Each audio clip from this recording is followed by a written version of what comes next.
how to keep my flight lessons productive. This is a good question. So I think the biggest thing about keeping your flight lessons productive is preparing well and then debriefing well. While you're in your flight lesson, without the preparation, it's not going to go that well, but you're going to kind of be drinking from the fire hose. So just relax, film it if you can, if your instructor lets you do that, because you can review it afterwards. But in the cockpit is actually one of the worst places to learn something. So that's why I say get your ground school done before you go into training. Have good pre-flight briefings and debriefings, whether that's with your instructor or without. Just make sure that you're thorough about the thoughts and feelings and impressions you had during the flight, to do like a quality, here's what I can do better sort of thing. So I don't know, have a way to take notes, to discuss that with the instructor. I find one of the most useful things for my students, and what I start out with every single time when we sit down, and as I say, do you have any questions? And I encourage them that whenever they have a thought or a question, to write them down. Of course, they can study them on their own, but then to bring those to our ground sessions and we talk about those.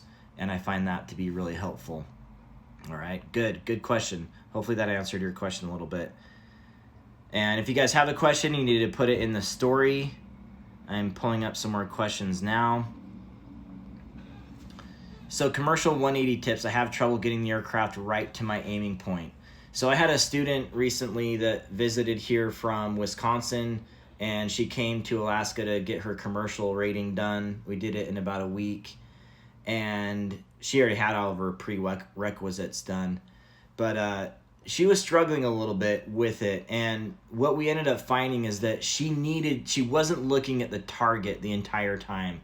She was looking at her airspeed and everything else and trying to focus too much in the plane, and even focusing on her ground path more like a ground reference maneuver. And what I found is that once I noticed and pointed out that she was not looking at her target, that she needed to look at her target constantly to evaluate her height and speed and everything, because you're dealing with a lot of things very quickly there. They started to happen right away. And so make sure that you're keeping your eye on the target the entire time. That means as soon as you pull your power or beam, that you're literally, straining your neck, looking outside the plane, trying to keep your eye on that target the whole time, because that target is telling you what you need to do with the airplane. Are you going too fast? Are you too slow? Are you too close? Are you too far? Are you too high? Are you too low? So that's how you need to adjust with that. All right.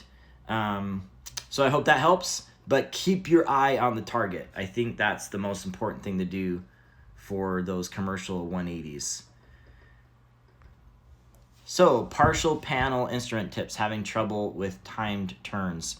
I think with everything instrument, I'll just answer this in a really basic way, is it really just takes practice, and your scan has to be just right. Like, I notice right away when a student loses a scan. I notice right away when I lose a scan. It's all about the scan. So my advice there, regardless of what's going on, whatever is partial panel or full panel or time turns or whatever you're dealing with here, is it's all about the scan. Practice the scan, get into it. I know that something a lot of instructors use are these what are called patterns, A pattern, B pattern, C pattern, and they're pretty popular. They used to be popular, at least. I don't find them coming across as well today, but I know that they're in the Glide books, and they're kind of hovering out there in different places. You'll see Jason Miller from the Finer Points using them. So that would be my advice there, is just get used to that scan and work on it all the time. It's core to everything you do. All right? So, yeah, okay. And just to build off that commercial discussion before, he said, lately I've been floating past my touchdown point. Any tips on how to fix that? So you need to get more drag earlier on, and you need to come in with less energy. So basically, you need to be aiming before your actual aiming point if you're floating beyond it, so that you can float onto it, okay? Ground effect is hugely helpful there, whether you use it or not, meaning If you're not using ground effect, it's getting even more draggy. If you are in ground effect, you can stretch it out and make it. So that's my advice there on making it to that touchdown point on the power off 180s. Let me bring up another question here. Prioritizing the new ones. I see Cessna or Cirrus, Airbus or Boeing. I'm not going to get into that. So here's a question. I would like to improve my English skills with aviation school. What do you think? So honestly, I mean, I've had this question before. I don't know a second language, but my wife does. She actually spent a couple years in Brazil, and I even went there on vacation with her for a few weeks. We're going to go this year as well, or rather next year in the fall is the plan. But what I've noticed is that with language learning, it seems like immersion is the only way to do it. So if you're going to learn a language, you need to immerse yourself in it. So assuming that you can't actually travel here and that's not the way to go, do everything else in English.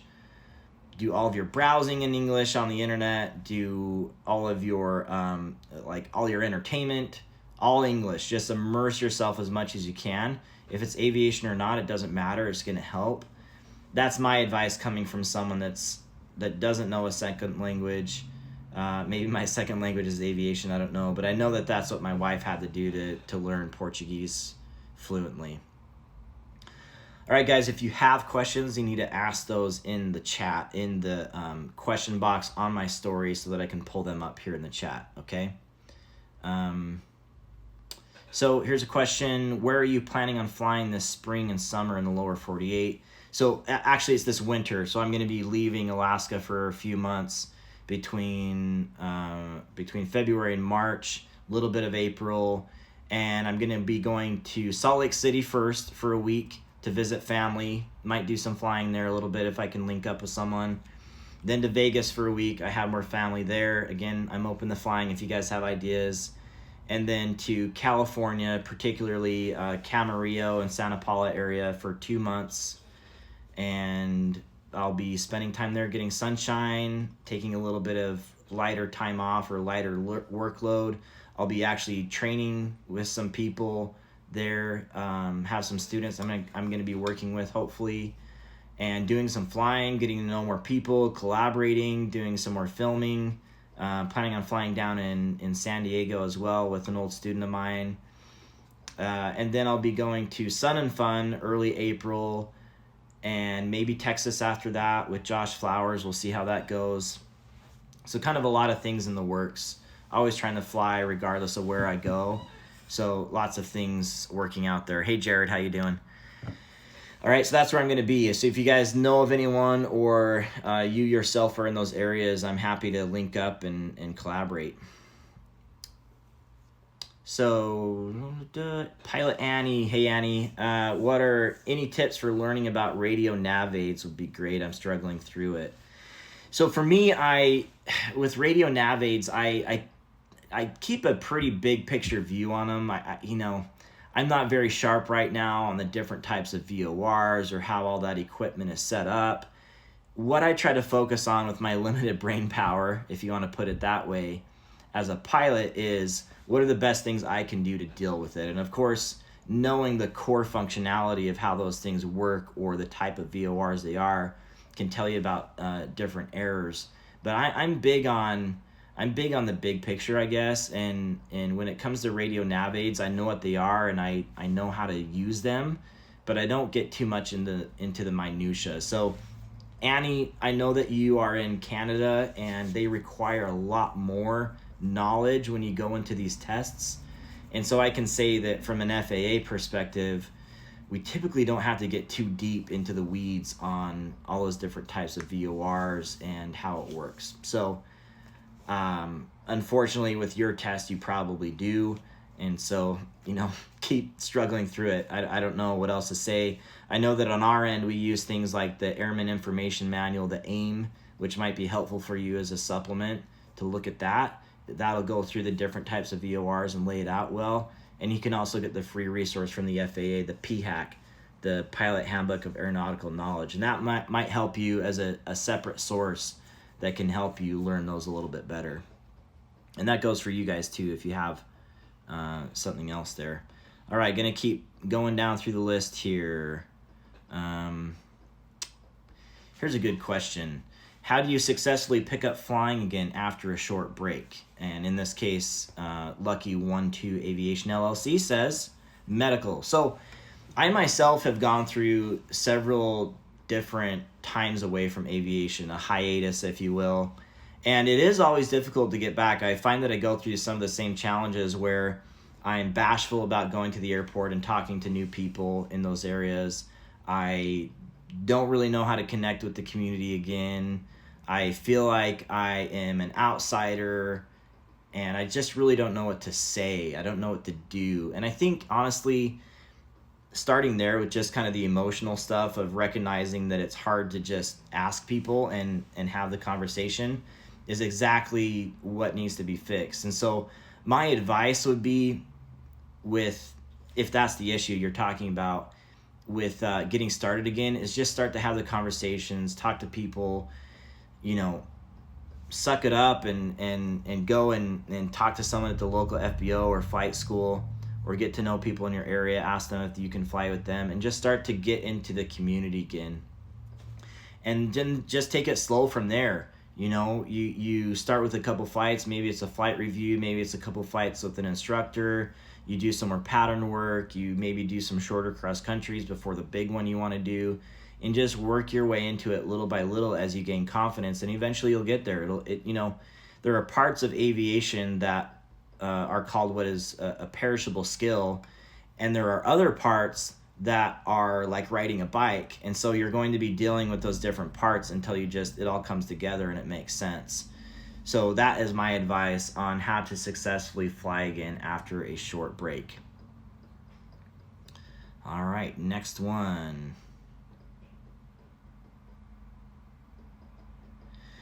So here's a good question: how to keep on studying even if one has passed all the theory exams. So this is a common issue. I recommend that you do your ground school before you start your flying. It sounds like you have done so as well. And what I find is that as you go through the flying portion, a lot of the knowledge that you had leaves. It's gone or rusty or whatever you want to call it. So my big advice is actually near the end, when you're going to be doing your check rides, is to revisit your knowledge at that point. It makes you sharp for your exams, your final exams, and you should be good at that point. So, for example, I recognize this in pilots, and part of my check ride ACE program that I just released is geared toward the study part of it. So I created what's called the PAVE study guide. It's extensive. I think it's about 20 pages. It doesn't give you the answers, but it gives you the spaces to write the answers. Your memory will recall better, and it will solidify better if you are the one doing the work. And so that's why I did it that way. And that's a great time to do it. So I wouldn't worry about studying too much in between, other than what your instructor is asking you to do and what is relevant for that particular flight or that module you're working on, whatever it is. And then at the end, near your exams, then you revisit the knowledge again. And I find that's a really helpful and poignant time to get it done. If you guys have questions, again, you can enter them at the bottom of the chat in the question box. It's the icon that allows me to pull it up on screen like that, okay? And then you can do it through my story as well. So you'd have to leave this live stream and go to my story to do that. Here's a question. Is it worth it in the long run purchasing your own aircraft to do your ratings and licenses? It is, but it is a whole different thing to learn. And you've got to be able to find a good aircraft that isn't going to be a lemon. So I definitely recommend doing pre-buys, making sure you're not getting into something that's going to be a liability. But at the end of the day, you should be able to sell your aircraft for pretty near the same price you bought it for. So other than the maintenance costs and the inspection costs and the fuel costs, you're way out ahead if you see it that way. And I know that a lot of people that have done it that way definitely recommend doing it that way.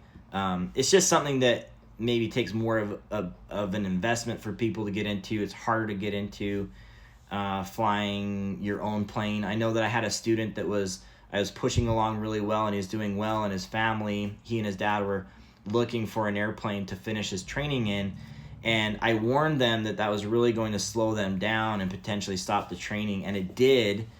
He has other plans to go outside Alaska now and finish his training, but it's a whole different ball game when you're dealing with buying your own plane. It's something I recommend if you can do it, but it just depends on if you're up to the task. Okay. So here's a great question, and it actually goes along with the podcast that I'm doing today. What steps can you take as a young person looking to get flight training? I'm actually going to be talking about that in the podcast I'm recording today, or one of the podcasts I'm recording today. It's meant for teenagers, okay? So it's meant just for those that haven't gotten into aviation yet. Probably around the 14 to 15 age range is what this podcast is meant for. And I know that excludes some other people, but it gives them knowledge as well to maybe tell their nieces or nephews or sons and daughters about, or grandkids even, about aviation and the best steps to get into it. So that's a podcast that's coming. Look out for that. It'll answer a lot of questions. It'll be about a half hour long. So there you go. Okay. Good question in the chat. I can't put it up on the screen, so I'd rather you go to my story and ask it than me just answer it straight from the comments, okay? Okay, another question here. While building hours toward instrument, what should I add to a normal VFR routine? So I thought about this one a little bit. I saw this question come across right away, and instrument is so difficult to wrap your head around initially that my advice would be, as you're building your time, is to start early with the knowledge. Start early with your instrument ground school. We offer one at Angle of Attack, but regardless of where you go, start early to get that stuff in your head, because the VFR environment of flying, especially talking airspace and ATC and procedures, you dip your toes in the water of what it's like to do instrument, but it's very different. So my advice would be to let that settle in your brain over time, get started early while you're building your flight hours, and get your instrument rating done so that when you're out there doing your VFR cross countries, building that time, that your memory will go back to, I learned that in instrument ground school, and that's what it means, or I haven't heard that radio call before, or whatever it is. So, for example, when you are on a VFR flight and you have flight following, which is huge, you totally need to do flight following as a VFR pilot preparing for IFR. You'll hear all the ATC communications with IFR traffic, and you're on the exact frequencies that you're going to be on when you are on an instrument flight plan. So all of those radio calls you're hearing are exactly what you're going to hear in the real world when you're doing real world IFR. So that helps a lot. So those little things that pop up while you're out there doing VFR, where you already have the context of IFR because you've been doing your ground school, are hugely helpful. So that's my advice there, is to get started on the knowledge early. All right. Again, if you guys have questions, I can't answer them here in the chat. I'm going to answer them, or rather here in the comments, I'm going to answer them through pulling them up on the screen. You need to do that through the story, or you need to do it. Sometimes there's an icon in this live that has a little question mark on it. So I see 5 new questions that are brand new, and I'll answer those now. Can you recommend me some aviation podcasts or audiobooks I can listen to while driving? I love your podcast, by the way. Pilot to Pilot podcast is highly motivational. He does interview style podcasts with different people in the industry. That's great for you that are looking for careers in aviation. Also very entertaining, and Justin has done just so well at the Pilot to Pilot podcast. Another flight training one is Jason Miller from the Finer Points, who I really like. He's more of a mentor of mine, but he's also a friend. He just does so good at articulating different analogies and points in aviation, and that's what he's really doing, is the finer point. So he does really great podcasts.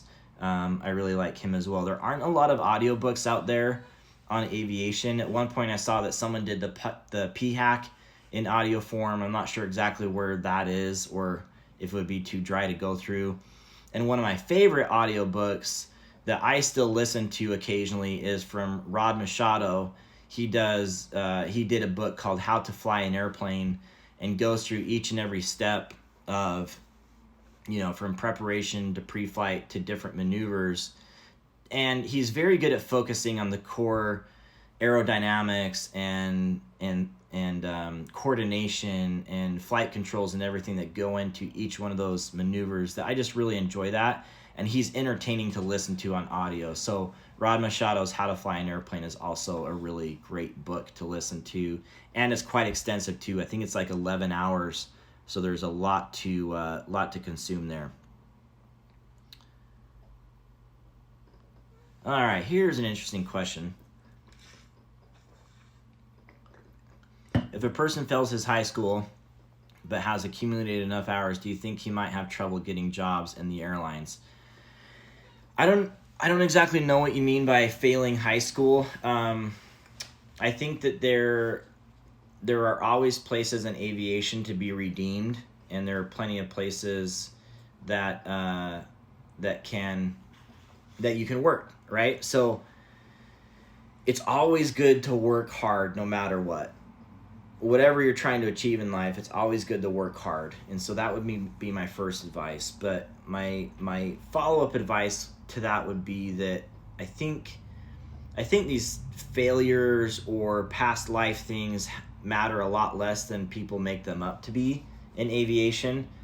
I'm not an airline recruiter. I don't interview for the airlines, whatever. And so I'm not totally sure, but what I do know is that there are many different jobs in aviation, and they don't expect you to be the perfect, most genius person in the world. What they want you to be is a safe pilot. And so if in those hours that you've built, you've become a safe and a conscientious pilot, you've shown that you've grown as a person, I think you're going to find a lot of places for employment.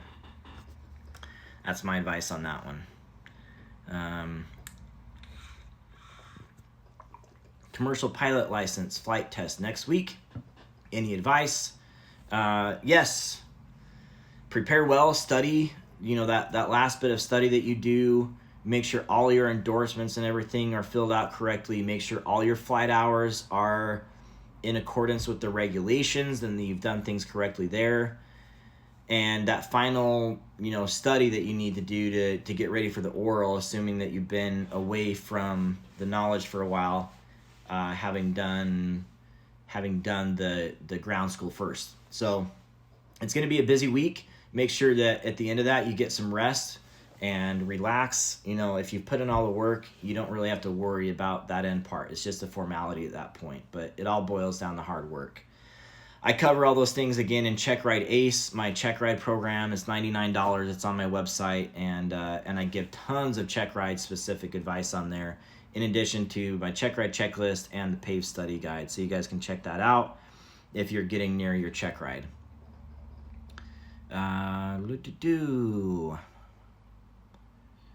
Let's see. Here's a new one. I didn't even read this before I popped it up. What is the most important part to succeed in ATPL training?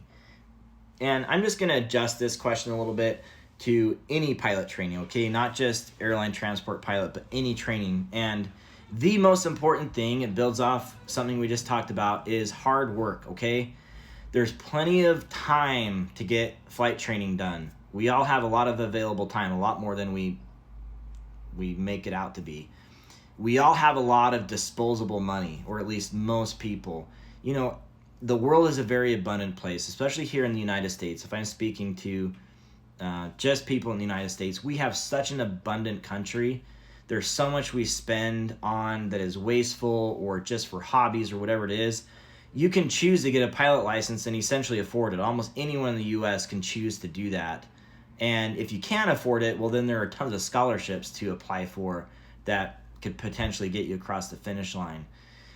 The one commodity I've found that is very difficult for people is hard work. That's something that people aren't necessarily willing to part with. And along with that is they're not willing to grow as a person and part with their old selves. And so, maybe their life is comfortable and they don't work too hard on things. and they don't want to grow into that better person that you grow into when you become a pilot, largely because it takes a lot of work, and you do have to go through a lot of emotional and physical and emotional things to get there. So it's the hard work that I find is the most important commodity. If you work hard, no matter what you do, but particularly in aviation, if you work hard, you will achieve your goals. It's as simple as that. And, sometimes there's the old adage that it's important to work smarter and not harder. This isn't manual labor. You can't just work hard all the time and, lift weights and get this done. But if you smartly work your way through this, you build a network of people that can help you or give you advice, and you just keep working the problem, eventually you will achieve your dreams. It didn't come easy to me. I had times when I had my training paid for in little ways or big ways. I had people help me out with free training, and then there were times where I straight out had to pay for everything on my own with a small growing family, with my own business, with all the time I had to put into that. Like, it's not easy. And so I've seen all different corners of it, but I always recognize that it's the hard work I need to put in that was the most important, and nothing ever got done unless I was willing to do that. So that's my advice on the most important part to succeed in your ATPL training or any pilot training. All right, good question. This is interesting. Working on my PPL, don't have any time to study for my written test due to high school. Any tips? Make time. If you're going to do this, you have to put in the time. You have to put in the work.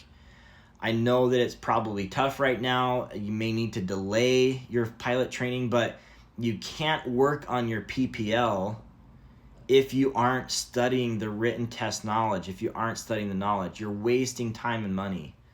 So you really need to take a step back and prioritize how you're going at this, because if you're going to an airplane and paying for flight time, that's going to be a 4-hour commitment on a flight, right? Driving out to the airport, doing the pre-flight, doing the flight, doing the debriefing, driving home. That's a 4-hour commitment at minimum, at least how I see it.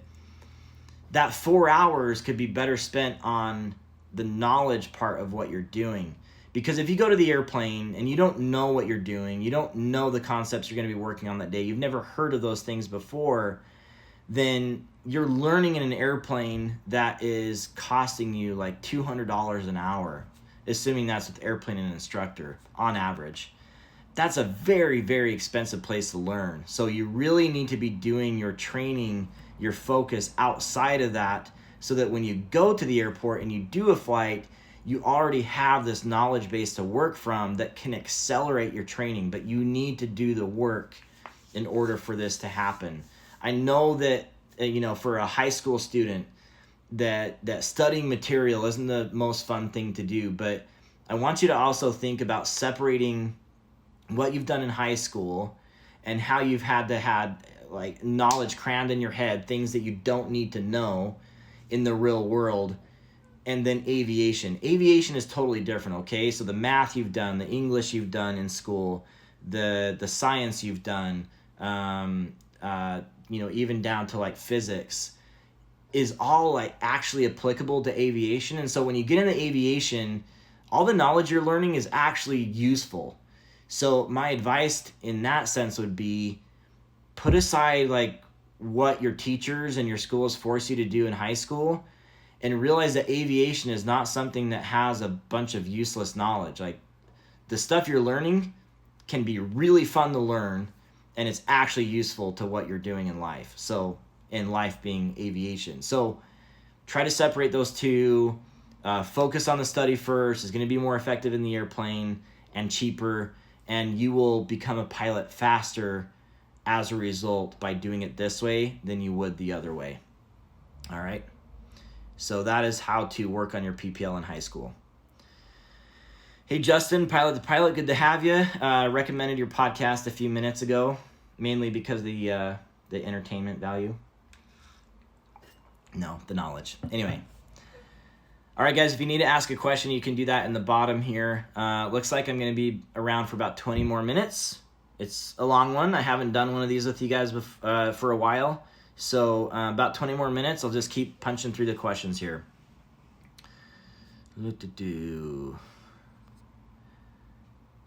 Random question. Would you ever come flying in New Zealand? I would love to fly in New Zealand. It's a dream of mine. It's a lot like Alaska in the scenery. Like it's very epic scenery, mountains jutting up from the ocean. Anyway, yes, I would love to fly there. It's on my bucket list. Kind of a random question. Let's see. Tips for choosing a CFI and knowing it'll be a good fit. I did do a podcast on this subject. It's called Finding and Keeping a Flight Instructor. You can find that podcast, but just as a little bit of a preview to that is you need to be able to gel with your instructor.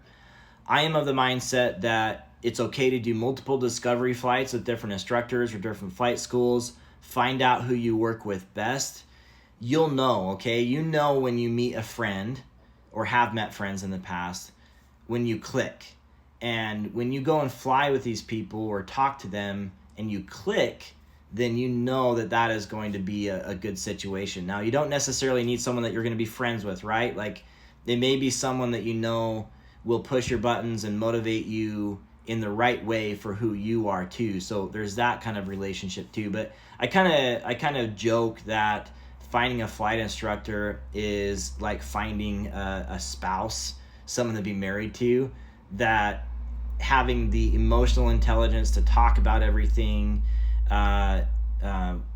honoring each other and what you do, and then like the shared sense of learning and growth is really like a marriage. So yes, it's super important to find a good instructor. There's that podcast out there, but take your time to do the interviews and remember that you are the boss and you get to hire and fire instructors.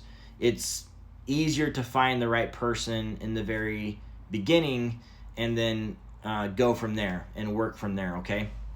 So that's the advice there on tips to find a good CFI and knowing if it'll be a good fit. All right, got some new questions that popped up. Just looking for those here. Okay, is it better to take extra speed in landing or slower than usual? I think in a general sense, you need to be really careful with the flyability of the wing, right? You don't want to get to the point where you're stalling the wing too high above the runway. I will mention that it is very common for pilots outside of training to just add 1 knot at a time as they're without an instructor. 1 knot here, 1 knot there. Maybe it's over the years. But then people are coming in way too fast for landing, and that is why it's very difficult to touch down on a spot. And so here in Alaska, I deal with much shorter runways a lot of the time. I have a huge runway here in town, but you don't have the option of just screaming in with a bunch of extra energy, what I call energy and airspeed, because you have to hit a location and a spot, and then you have to get slowed down. And so the effective use of energy management is very important, getting used to that. So that's kind of a big picture sort of thing. Like, you'd have to get into that in the actual intricate technical details of how that works as in training in an airplane. But in general, people land way too fast. And if you just dial it back to that 1.3 VSO, you're doing better than the general public anyway. So just make sure that you're landing on speed. You're going to be able to land on target that way. That's definitely something you learn as a commercial pilot. You got to land on speed and on target. And if you're dealing with backcountry stuff or shorter strips, then you really have to learn to manage your energy. So that's my sermon on, is it better to take extra speed in landing or slower than usual? All right. Kind of different than the regular advice stuff. Scotty P. Photos. I am a new CFI. How did you structure your flight training for brand new students. Trial and error.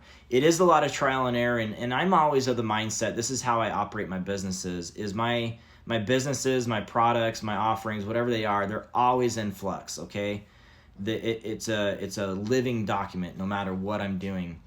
So with students, yes, everything I'm doing is constantly updated, changed to be better.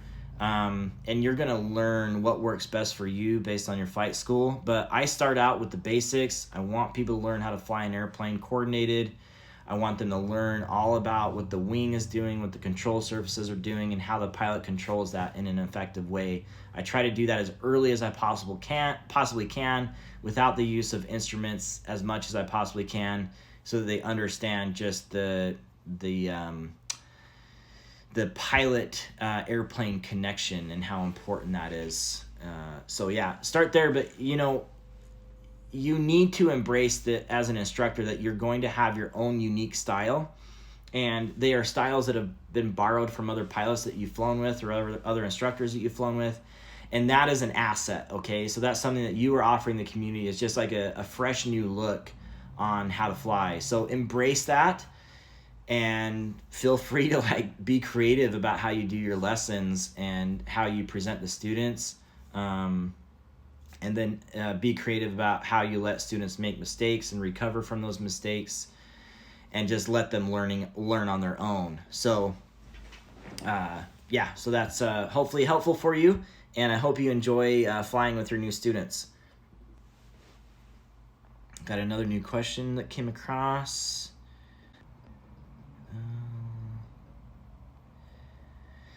Can you fly gliders in Alaska? Have you ever flown a glider? I haven't flown a glider yet. I know that there are some operations in Alaska. That's actually something I'm planning to do in California while I'm there, is get a glider rating.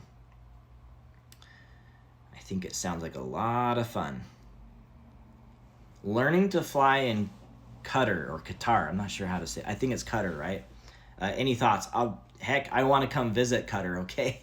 That would be crazy, but I'd love to fly there as well. I don't really have any thoughts. I don't have any experience there.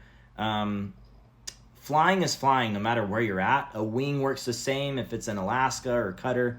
So my advice is get advice from a lot of different locations. And honestly, that might be the best thing you can do for yourself, is make sure that you're not like in a bubble there, that you draw great information from other sources. And that's really one of the attributes of a good pilot anyway, is drawing information from a lot of different sources, instructors, books, whatever it is, to learn more and be more well-rounded. So that's my advice, regardless of what area of the world you're in. Let's see. Kind of winding down here. How do you suggest building cross-country hours hood time for the instrument rating? There are a couple different ways to go about it. It's definitely great to use that safety pilot that you can split costs with. That helps that person build time potentially for their commercial license. I think if you're going to use the hood, it's good to have several hours of instruction with an instructor, whether that's in a simulator or a real airplane, to get you into the scan so that you know how you're scanning, and that when you're in an airplane by yourself doing just cross-country stuff with another pilot, that you are that you know what you're doing and you're not just building bad habits.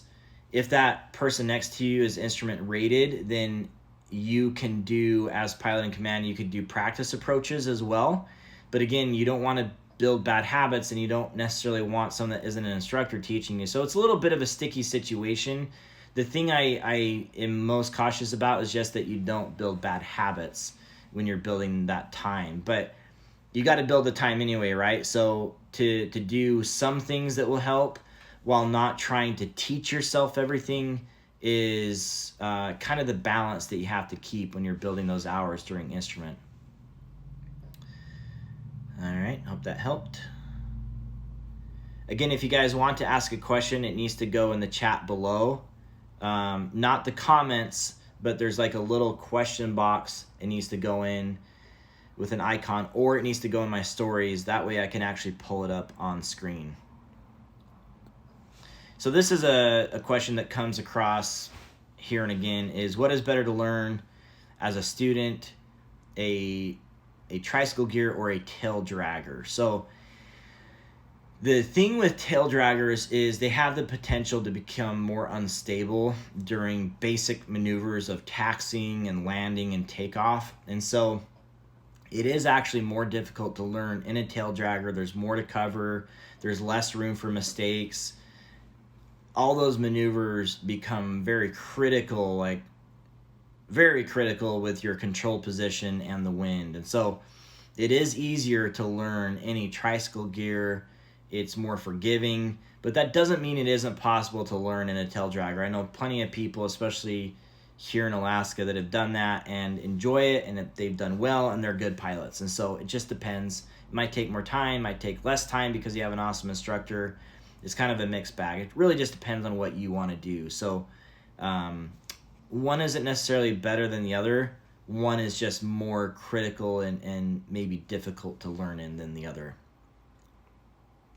All right, guys, thanks for putting those questions where they're supposed to be. I see some new ones coming across. I'm going to prioritize those now. Here's a good question. Is it more productive to train for PPL in a short period of time or over an extended period? It's more effective over a short period of time.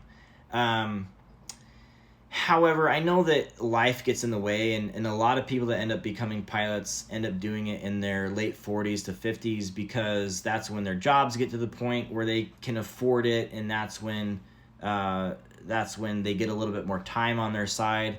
And I realize that there are still a lot of demands, right? But when you go into pilot training, you need to make sure that you have an effective plan.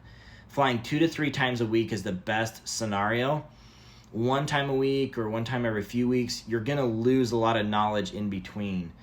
So that retention of knowledge is 1R, but that retention of knowledge is very predicated on the recency of that knowledge. And so if it's recent, then you'll retain it better. And so that's why it's so important to have tight lessons that you can work with, and then in between those lessons you're studying. And so it can't be so recent, like every day, that you don't have time to decompress and debrief and really understand what happened in your flight lesson. But it also can't be so slow that you forget what happens in between as well. Good question.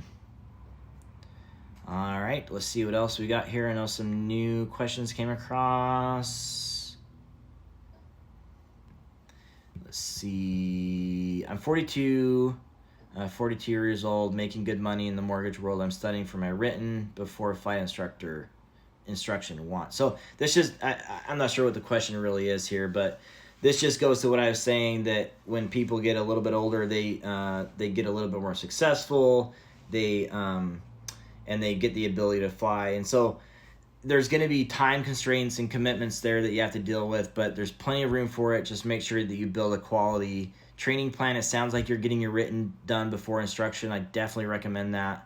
You're going to be really, really happy you did that. From your experience as a CFI, how do you find your students controlling the aircraft in the ground? I'm not sure the question here. I'm not sure the question. I'm just going to skip it because I'm not sure what to answer there. Okay. I've seen this one come across a couple times. How do you pay back a student loan for PPL? By making money and paying it back. So it's interesting because the student... Here's my deal on loans, okay? Because I feel like, yes, you could go out and borrow money to get a private pilot license, but I try to be fiscally responsible. I'm not the most fiscally responsible person ever, but I don't really recommend getting loans for flying unless you are going to become a professional pilot. I don't know why. I just feel like unless you're going to make a living doing it, we shouldn't be borrowing money doing it. But that's just maybe a personal belief. Because if you do all the training with loans to become a commercial pilot, then you have a job at the end in which to pay the loans back. So I think that's my connection there with doing that. Otherwise, I think you need to save up your money and just pay for the license outright if you're going to do it the other way. That's my advice there. Okay, let's see what else we have here. We're winding down, just about done with time. Moving to Palmer, Alaska soon. Half done with flight training. What instructor should I look up? Write me. I have some people to recommend, but I don't really want to leave others out. And I don't know. You know. I'll tell you who, but write me. Let's see who else. Do you know of any good flight training scholarships for high school students? So I recommended that podcast before, Pilot to Pilot. I know that he just interviewed Carl Valeri from the Aviation Careers podcast, and he has a scholarship guide that you can go and look up. Aviation Careers podcast, the scholarship guide, and I think he does a good job, from what I understand, of finding all the scholarships you can apply for and having that in one area. Okay? Good question. Let's see what else we have here.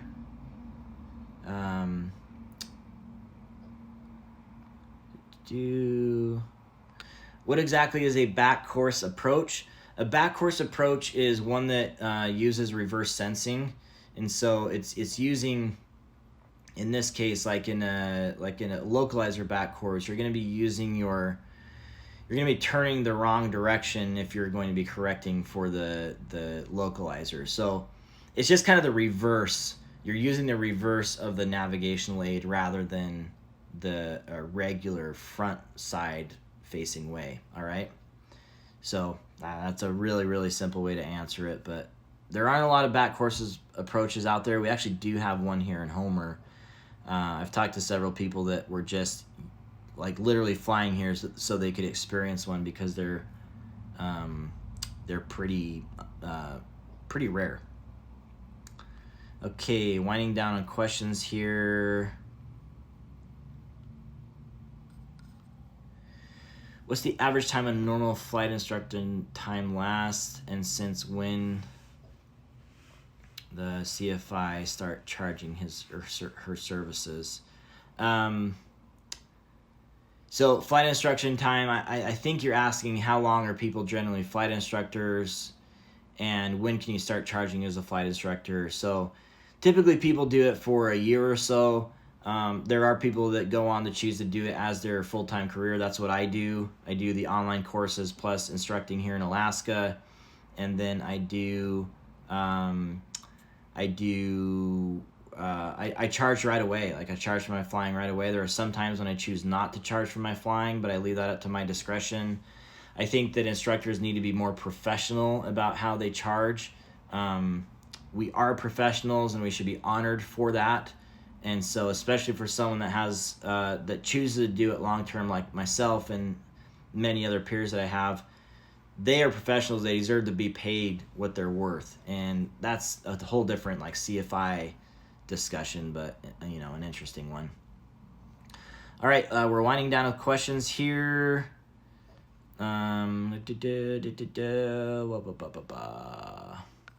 Okay, I don't think we have any more, guys. I see some there that just are maybe a little bit out in the weeds.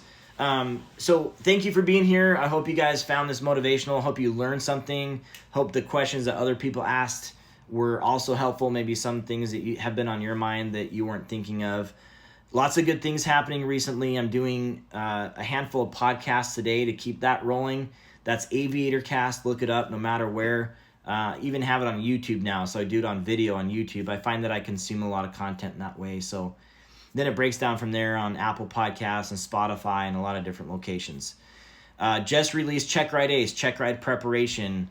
It's something I put a lot of effort into. It's not like forever finished, and so I'm still going to be adding to it, but it is very helpful for those of you that are going into a check ride It's such a critical time. It's worth that final little investment to get it done. I also do online ground school that you can check out, all video based. It's at angleofattack.com.